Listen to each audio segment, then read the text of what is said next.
Hey, welcome back to the Peculiar Ones podcast. We're going to start with part 2 of Teri Cruz and her story and the couple of areas that I find peculiar about her. They encourage me, they bless me, and I trust that if you listen to part 1, you were encouraged and blessed. And with no further ado, here's part 2 with Teri Cruz.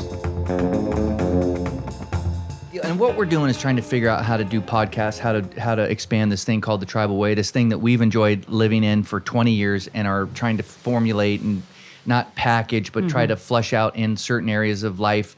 How do we live in the blessing and become the blessing for other people? Right. How do we not stay in our little people group, but realize that God said, look, to a guy a long time ago, I'm going to bless you, your tribe, Abe. I'm going to bless you so that you will bless all the other tribes on the planet rather than take from all the other tribes and dominate the other tribes. Yep. And then our good friend Jesus of Nazareth shows up 2,000 years ago and invites the whole stinking world into that deal. And it's tribal from the beginning. Go into all the other people groups and remind them, see them, I'm for them, I want to walk through life with them. That's it. It's that simple. It's beautiful. It's it. Now, what you just said is, it's not natural, because what's natural is to keep all other tribes, all the people different from us, away from us. Absolutely. And what you're doing is living and connecting dots of what you went through as a young girl, 14, 15, 16, 17, to your professional life. What you just did in describing your professional life, you learned at 15, 16, 17. Oh, absolutely. And then what you learned in your professional life, you've now carried into your spiritual life, and I've seen you do some pretty peculiar things spiritually. And they all have these dots connected that we're going to explore on part 2, because we're 30 minutes in. We've understood just a little bit of Miss Teri Cruz personally, what she's been peculiar in, professionally, what she's done peculiar in. And might I say professionally, you started your own company, H Square, which consults in. I'm all business consulting. But it's your business, baby. It's my business. And you're wearing jeans now. I'm wearing jeans. And you're doing your own calendar. Yes. And doing your own thing. Absolutely. And got your sultry alarm going. Absolutely. Because you're in charge. I love it. So in part 2, we're going to hear some things that you're doing, because we're talking about wholeness. Right? God said, be holy as I'm holy. That word really means whole. Spiritually, emotionally, physically, mentally, financially, wholeness, health, well-being, prosperous, so that God can point to us as great examples of his goodness, not his wrath and destruction and anger and all that, which is so misunderstood. Yep. So part 2, thanks for joining in part 1, people, Teri, and we're just going to continue the interview and jip her right in. All right. So not natural, as we just heard last week, that what you did is not natural as a little girl. What you did professionally is not naturally. It's supernatural. It's listening to that whisper of what you know to be true. Right. Because your Creator leads you down the right path, the peaceable path, the whole path, the calm, shalom, peace, tender path, which is not our nature, you and I both. Right. Absolutely not. Our nature are to dominate. Dominate. Yeah. Dominate. Remove obstacles by sheer force and Because strategy. It's easy most of the time. It's easier. Yeah. Strategy. Flip the script. Yeah. You got the job. It's timely. It's efficient. It's efficient. Yeah. Why do we listen to everybody for 2 days when I know the answer in 3 minutes? I know. Right? I know. So spiritually, now tell us just a little bit about your spiritual awakening, and maybe not in such, religious terms, because I'm not trying to gather a religious audience. Yeah. I want a human audience, and I want to encourage everybody to live as the masterpiece that they were created to live as. Yeah. By removing obstacles and embracing this a simpler life. And through that simple life, you embrace a simple faith, which means you're living in the blessings that your Creator has laid out for you. Yeah. Now you're prepared to be a blessing. And all of a sudden, your life is an ease. It's a downhill slide, not an uphill climb. And that's why we're doing what we're doing. Yep. Spiritually, when were you first awakened, really, not in religion or the Bible or church world, but when were you awakened to the freedom of walking with the Creator? I grew up for the most part, I grew up in real deep religious life and circles. And I I feel like I've always been aware of, because that's the teaching that I was brought up in. So you were aware. I was aware, but not necessarily awake. I was Ooh. terrified. Can I quote that? Put Absolutely. that in a book? You should write it down, because I might not forget. Awake. Yeah. I was always aware. Awake to what? Unpack that. Awake to just living a life of, like we had talked about, this peace, this calm in the midst of chaos. The world that we live in is chaos, and it's going to, when we realize it's going to be chaos. But we don't have to make that our norm. We do not or have to a make part that of our own, anything, or be consumed by it. Right. And I think that this whisper of peace and of shalom that you're talking about created an internal conflict for me, because it just didn't make sense. Because I was raised with the creator of the universe.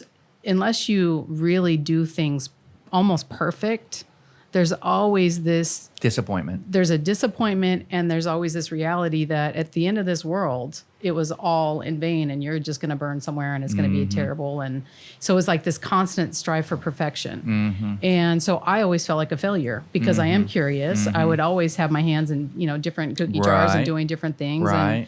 And so it's a trip that a lot of religions teach us: don't be curious. Don't be curious. You get kicked out of the brownies for being curious. Yeah. When early on in the whole narrative and the story of the Creator, when he spoke to man, I don't think that the Bible is everything God's done, but it sure is a slice of history where he says, write some things down. We're going to journey together. And in the first time he breathes life into the man, he says, now go get curious. Go explore. Go name stuff. Yeah. Build stuff. Yeah. And be a part of it. Be a part of it. Yeah. And religion says, don't be a part of anything that doesn't look exactly like X, Y, or Z. Right. And then Paul comes around and reminds us that he is renewing all things. You're part of that renewal. Go and be curious. I love it. I love this peculiar, calling this peculiar. It's absolutely. That came from my buddy in Israel on the way by the sea when he says, you know what we should call the podcast? The Peculiar Ones, Mr. C.J. Nelson. I love it. It's so great. I have I sort of collect people. We call them our group of misfits all through life. You can go to prison for collecting people. I know. Are they in the basement, or are they like just on your? your... I let them out to roam, and they're free. Go to but jail for that. they're so different in their lives, and it We gotta makes learn my from each life other. rich. Yeah. It's incredible. So I think for my awakening, honestly, it's You Say by the Sea. My awakening really started in a lot of ways when we met on a lake, because that started a different journey for me in my walk and understanding of spirituality. I understood religion. I did not understand spirituality. I didn't understand, the Creator as a loving. I heard you had to have a relationship with him, but it felt very mechanical. Right. And calculated. Check these boxes, calculated. Very calculated. This equals that. Yeah. Do this and that happens. And to just show up and No know mystery. that I'm loved. Yeah. And I was created the way I'm created I don't have to hide who I am. Or become something Or different. become something different. Really starting to understand that space. I was in my late 20s. I was probably about 28. And just started to really, again, listen and pay attention. And, what are these stories? These stories that I've heard, I've always thought is fiction. And because that's what they sound like. They're just so wild. Yeah. And to really dig into understanding how they actually apply in today's context and in today's world and in my life. And it just became this, I started to actually like this little piece of art that I am, and learn more about it, and learn more about the Creator, the curator, and why he's placed me where he's placed me. And it just became a whole journey of learning and seeing things a little bit different. And it was just at that time. liberating. Yeah. Liberating. And it's been a journey of liberation. Absolutely. One obstacle at a time. And through the lens. We love, and this last trip to Israel, and again, I'm going in January 6th through 20th, 2021. Okay. And so there's only, and I'm teasing, we have already 16 signed up. And so I'm pretty pumped. So I'm telling that for everybody listening, all 3 people. If you want to go, it's a pretty special place. But we journeyed there a month ago. I just got back. And the big theme was that, when Jesus of Nazareth hit the scene, again, to reinvite the whole world into this tribe of humans that are full of his spirit. Like, come on, man. Let's do this thing together. He said, I've come to set captives free, to release the oppressed, and give sight to the blind. So he's quoting Isaiah, but Isaiah never talks about the sight. And all through Jesus' ministry, it's healing blind guy after blind guy after blind guy after. Now, I just spent 3 days with this awesome blind dog. Great little cute dog. CJ's girlfriend Sonia has a beautiful little dog, 15 years old. Wow. 2 years ago, went blind, and she just carries him around. His beautiful little puppy. And I thought that's the first blind person or animal or breathing oxygen creature that I've seen in, I don't know, 2 years. What's with all these blind people all over the Galilee? I mean, how did they find the place? How did they get there? You know? And it's like a lot of these healings were just like, look, the guy with sticks in his eyes. Remember, he spit in his face. He said, do you see people? Yeah, they look like trees. And that's my phone in the middle of my video. Wow. I didn't turn that off. That's all right. So we're just learning how to do podcasts. Yeah. So what was I saying? Oh, I think it was like, yeah, I know. You see stuff cloudy. I'm here to clear up things. I'm here to have you see really what the bigger story is, Yeah. the bigger picture. Yeah. And that sounds like what that happened to you is when you were awakened.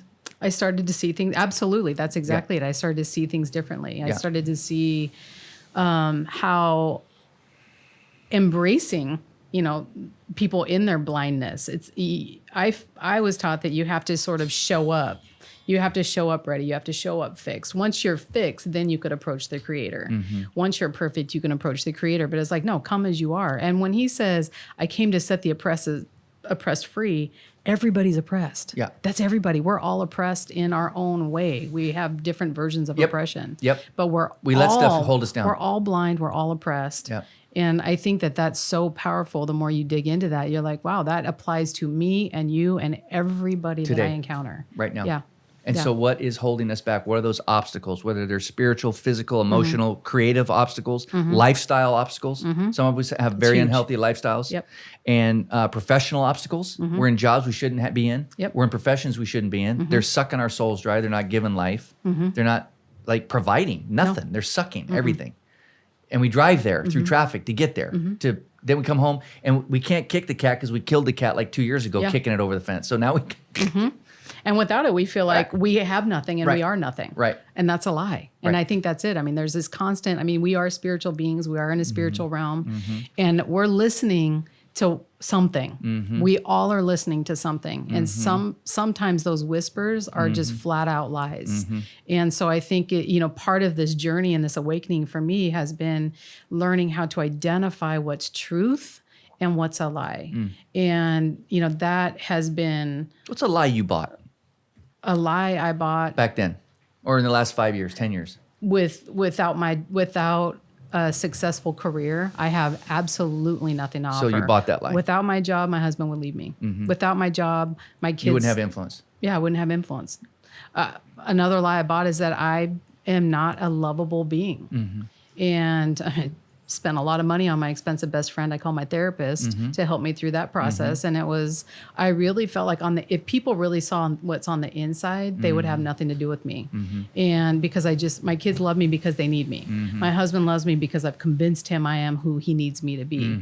And so just really believing things about myself that are not true because I compare myself, my insides to the outsides. I compare. Yeah. And I think with, social media and even before social media, we as humans compare ourselves. When we are little kids in the sandbox, we would compare who could dig the hole deeper, who could build the sandcastle higher. So we've always, we're competitive beings, we're curious beings. And so I think for me, it's when I start feeling that way or hearing those voices, it's what's behind that, what's feeding that, what's sparking that. And so again, you cannot be moving at a rapid speed when those things are happening and have true health, physical, emotional, or spiritual. You have to take a pause to say, what is that I'm listening to? And relational health. And relational health. Relationships take a lot of work. Absolutely. And we're put on the planet to Absolutely. be in relationship. Yep. Community. Yep. And community is highly annoying when you're in an unhealthy space because you don't want to be around nobody because you don't even like yourself. Or you're just too busy. I don't have Man, time I for spent anybody. 15 years there. Oh, at least. Yep. I spent at least that many years there. I think I'm just now. Maybe, yeah, if we're going to be honest. I know. 30 years I there. think, just until a couple years ago. Yeah. It's like because even when I felt like I was healthier, younger in my life, it was just, knew how to put myself aside more so I can pour out more because then I felt, okay, there's value in that. But I still wasn't feeding my own soul. And so I think in this last couple of years, it's just been that journey of really trying to nourish my soul. So let's get like some nitty gritty for the, again, our people, we're trying to help. Yeah. I'm learning already for you. What are some things you do for nourishing spiritually? I think and we're all different. I think, what I do for myself is going to be different than what you do for yourself. Well, of course, we're right? masterpieces. Duh, we've said it 100 times. So I'm Tara, just what do saying, you do? I tried down a path of trying different things. And You got to try different things. You have to try different things. And so, there's the physical piece of it, there's the emotional piece of it, and there's the spiritual piece of it. So I think it's Of it being growth. health. Health growth. Health. Okay. Right. Okay. So, self-care Okay. is the big So push, you right? broke it down into physical, emotional and spiritual. So physically, what am I putting into my body? Okay. What am I ingesting? How is that affecting me? How am I actually moving my muscles and stretching my muscles? So I took a yoga class. That seems like the peaceful thing to do. And I hated it. Yep. I absolutely hate it. And then I took this super People touching intense you? class. Not even touching, it's just like it's hard, but there's no competition in it. Yeah. I thrive in Yeah. competition. So you're getting to know yourself. So I'm getting to know You're myself. the masterpiece. Yeah. God made you competitive. So I had to find things that I really So yoga loved. didn't work. What'd you go to next? So I went to swimming, Yep. which I love. I love the water. I think there's Oh. something healing about the Yep, water. absolutely. So I started swimming, and then I went to a gym where it's pretty competitive. You're competing with yourself, but it feels competitive. Yeah. The whole Orange Theory. Orange buzz. theory. That's what it is. Orange. And But it's working. Love it. Yeah. And so that was it. I had to find the thing that worked for me. So you do that, what, And twice a week, I 3 times? do. Once? I try to do swim twice and then do Orange Theory twice. Okay. Yeah. So every other day you're trying to do something. Yep. And so and now I'm realizing without doing that, there's a piece of me that has this angst, and it's because I have all this energy that needs to get out. So anyway, so that was one of the things, nitty gritty. Find the thing, the outlet for me, the physical outlet for me. Physical we health. all have to have physical health. Yep. And then the emotional health, a lot of that had to do with the people in my life, who I surround myself with, and there are good people that I had to put some real healthy boundaries. That's people tough. I love. That's tough. That's where the rubber hits the road. Yeah. And it was like when I'm around this person or this situation, things trigger. I don't like who I am. I don't like who how I am. I respond. I don't like how I am the next day. Yeah. It takes me 5 days to recover from, 50 minutes with this Yeah. person. What is that? Is it me? Is it them? And so really doing an analysis and an inventory of what was triggering that. And so I've had to put some pretty deep lines in the sand with some relationships, and it felt counterintuitive because we're called to love, and I feel like, how am I loving when I feel like I'm cutting you off? Yeah.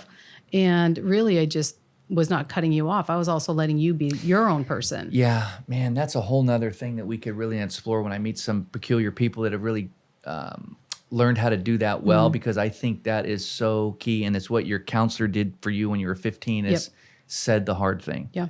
And In love. In love. In love. And love. And so there's something about if somebody's sucking the life out of us, where if you can take the emotional and very real view of this person right now is not good for me, and here's why. Right. Right now. And to say something positive and loving to that person, so you just don't move. Like, we're so good at just unfollowing them, Right. pushing them away.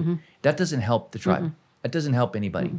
And I was just having a conversation with a friend before you got here over somebody he's having a hard time with, and it's like his natural state is just to like ease that guy out of his life. Yeah. Dismiss them. But that's not loving. To sit and say, bro, this is why my soul's getting a little sucked when I'm around you. I'd love to help you move past that if and when you're ready. If you disagree with me, I honor that. I'm sorry. I just currently right now I'm not in the state. This is an example. Yeah. And I think a couple of times people have said those types of things to me, and they're the best things ever. Some of them, I can think 2 relationships in particular.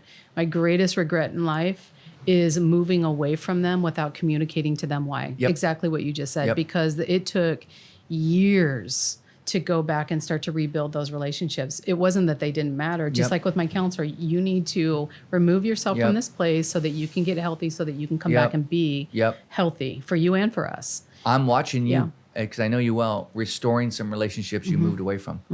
And without the move away, where would you be? Where would those relationships be? Damn it. I mean, Yeah, gone. Gone. And we don't know what's happening on the other end, because when we walk away, we're focusing on ourselves. And I think there are times to do that.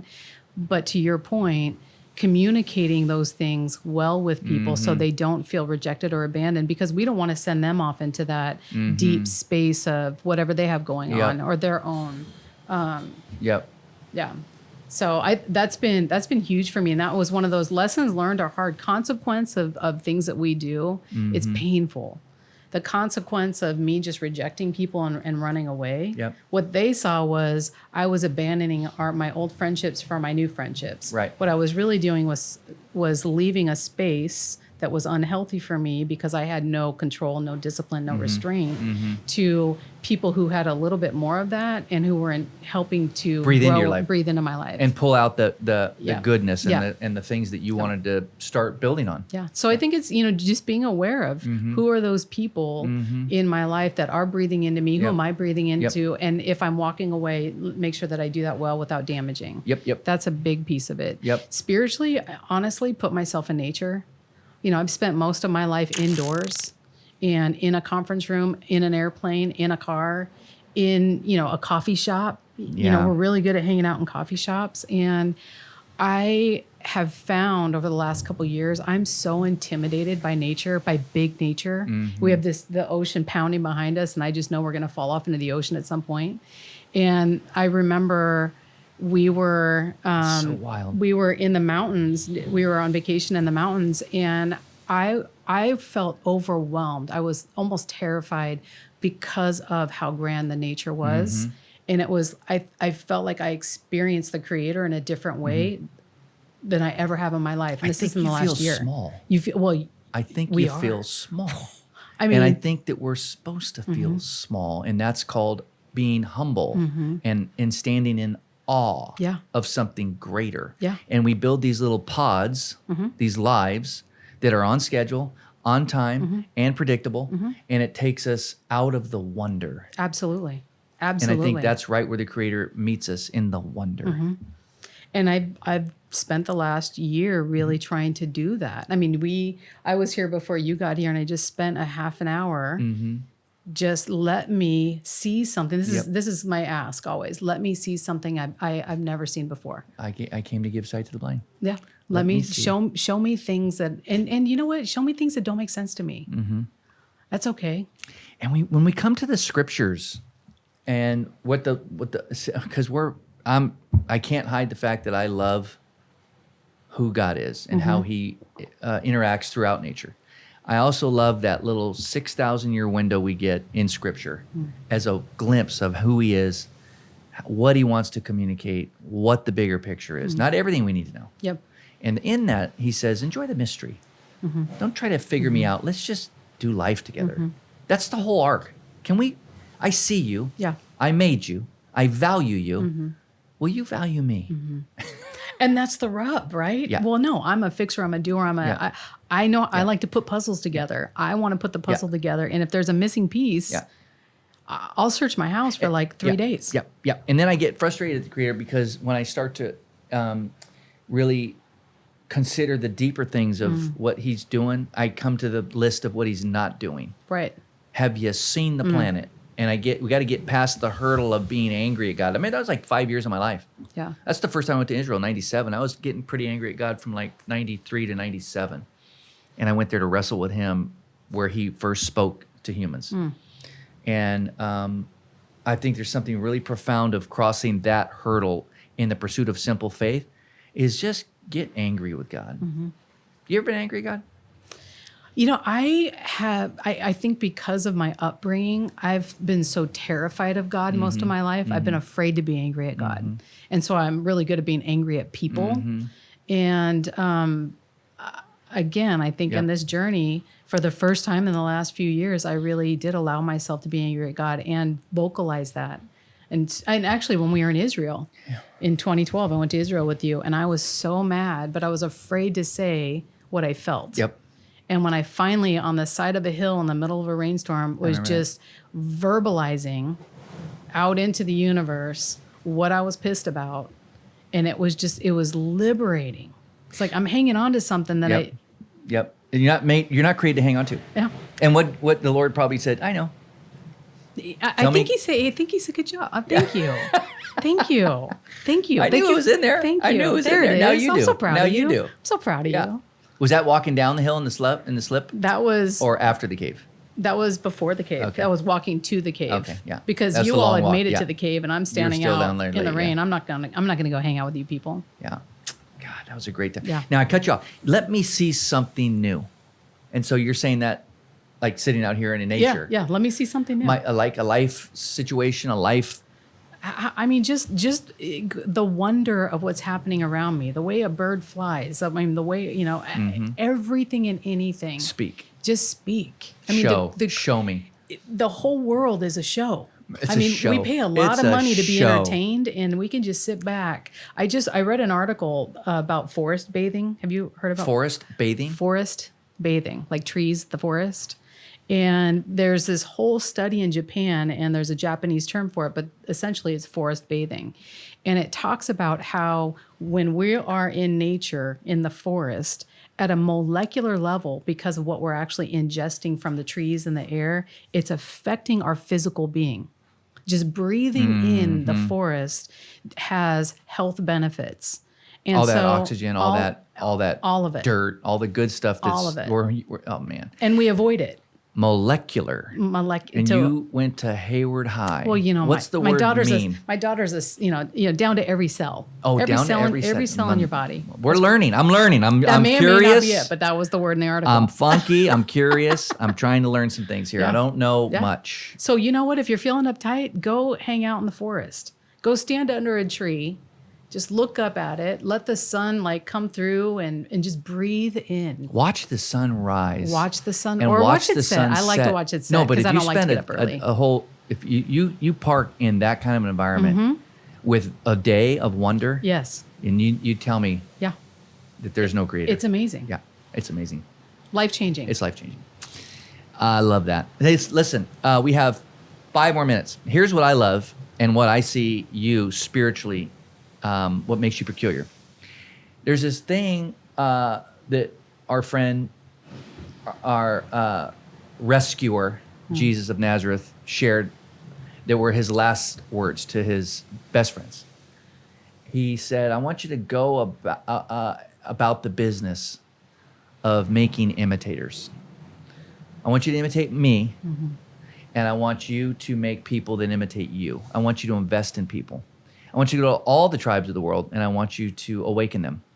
Now, we can put religious terms and quote the scriptures, but it takes the buzz out of it, and it's like a Mission Sunday thing, an agenda. It's agenda riddled. Yeah. Not that that's wrong, but it's not a lifestyle. And what he said is, here's how you live. And what I like about you and what's peculiar is you are imitating him at a high level at work, in your community, in your home, and you systematically engage the people around you at work, in all of your communities, and lean into who they are and why you got the opportunity to meet them, and reflect what you've learned from your creator. And you invite them into the same thing without hesitation. Tell me, like, just a couple of people that are in your life right now that you are just leaning into for the sake of loving them, and they are leaning back to you like, well, this is different. I mean, there's people in work for sure, and I'm not going to name names, but Yeah. on paper, we should never be in the same space together. It just doesn't make sense. I mean, right. from a political view to a world view to a spiritual view, Background, and culturally, racially, everything, gender, everything you could possibly preferences, imagine, everything. And there's 2 people in particular, and we spend probably 20 hours a week together at a minimum in person. Probably the people are calling you. And they're probably calling me right now. And we just allow each other. They don't get along. And so what we're doing together is learning how to love each other and treat each other well. And respect each other. And respect each other. Which is supernatural. And respect the fact that we all have different communication styles. Yep. Yeah. And so I'm being sharpen and shapen in that. And I'm falling in love with these guys that I would never put in my personal circle. Nope. If you just go, that's your resume. Yep. That's your profile individually. No, thank you. And so that's them. There's another, and this is, I was invited to sit into this little church community, small group. And there are some people in the group. We are so different. And some people like to be really structured. I don't necessarily like structure. I like to, just flow. Uh-huh. And so the first time I left, I thought, I can't do this anymore. And then I went back a second time and went, you know what? We're all growing in this space. We're all being stretched. We're all learning something. And as frustrating as it is, we are called to be in the same space with people that are different than us because we have something to learn and we have something to offer. Mm-hmm. And so in those two spaces, I know that I'm learning and really developing different muscles. Mm-hmm. And I also am contributing this, it's okay to be different. It's okay to be you. It's okay to welcome people. And actually, you're going to be better for it. And so really encouraging people to get out of what's comfortable and familiar is what requires me to get out of what's comfortable and familiar because they're different than me. Right. And so those are two areas that they're really challenging for me. Yeah. We gravitate to who is most like us. Yeah. I remember the first time I put a group together, I was, we were going to, go through and just do life together. And I came to you with a list of people and I said, here's who I think I'm going to invite. And you said, okay, so here's what I want you to do. Do you remember this? Yeah, I do. You said, I want you to go back and look at how the guys that Jesus invested in, the ones that he said, hey, come follow me. Let's hang out for a while. Go do a little bit of research on them and then come back and tell me what you find. And it was like, they're all so different. Yeah. And you're like, exactly. Right. So go you got rework like that 10 list. Teri Cruz you hanging have out 10 with you. people that are just like you. Go Redo do that something list. different. Yeah. And so I did. Yeah. And it was one of the hardest things I've ever done and one of the most incredible life experiences I've ever had. Still so much fruit from that. Yeah, absolutely. How many years ago was that? 10? That was, yeah. Well, Davia was a senior. Yeah. So she was like 16 as a senior. Yeah. She's 26 now. So 10 years ago. Such goodness in that group. Yeah. So I think that's it. It's like, we allow ourselves to be around people that are different than us without an agenda. Or judgment. But Yeah. You know what? There's this 4-step thing that I see so often that when people are coming together in this beautiful community that's life-giving and sharpening, where we learn from each other and give to each other. It's first, I see you. We're not just passing people like I did the barista. I kind of passed her over a little bit. It's like, give me my coffee and get out of here, right? I mean, where we pause and we have time and we're not sucked up in agenda and chaos to say, I see you. I see that you're maybe having a bad day or whatever. I see you.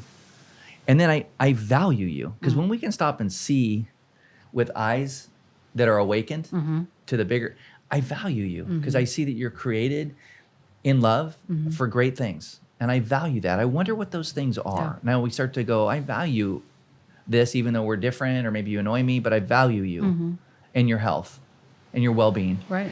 And therefore, I love you. Now, you said, I'm learning to love these two guys. And then let's do life together. Maybe it's a weekend.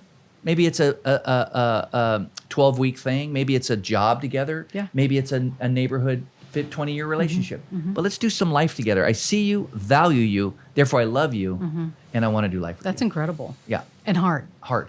It's hard, but worth it. Worth it. And how much do you learn? More than everybody else? More than everybody else. Teri, I love you very much. I'm very proud of who you are, always have been, but watching you mature, not that you're an old lady, and grow spiritually, emotionally, professionally, personally, is just a joy. Really is. And I look forward to working for you in my Tribe Away nonprofit as the CEO. Me too. Yeah, that's great. And being in Hawaii with you, Dan, and watching your daughter get married with my kids, and it's just going to be a great time together. We've had so many great times together and look forward to so many more. Hope you've enjoyed a couple of little times with my friend and CEO of the Tribe Away, Teri Lynn Cruz. And I've learned and been reminded over so many great things over your personal, peculiar things you've learned that you mastered that led to peculiar professional decisions that have panned out so well for you, which lead to spiritual, peculiar things that you do differently than I've seen and that I glean so much from. Thank you for that.